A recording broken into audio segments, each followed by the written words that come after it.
How's it going, everyone? In today's video, I'll show you on how you can fix the lens obstruction error and restore Kodak PIXPRO FZ45. So when you encounter this problem right here, the first thing that you want to do is to perform a hard reset. To do that, you want to go ahead and remove the battery. Same thing with the entire SD card right here. And then you want to press the power on button for at least 10 minutes. And then right after pressing the button, you can then go ahead and leave it turned off for at least an hour. Now what this will do is that it will reset the circuit board, allowing the error to be gone or to be fixed.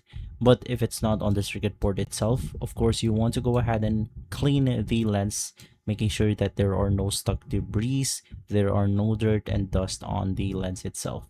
You can also try cleaning the batteries and see if that works, and then try cleaning the contact points for both the battery and the SD card.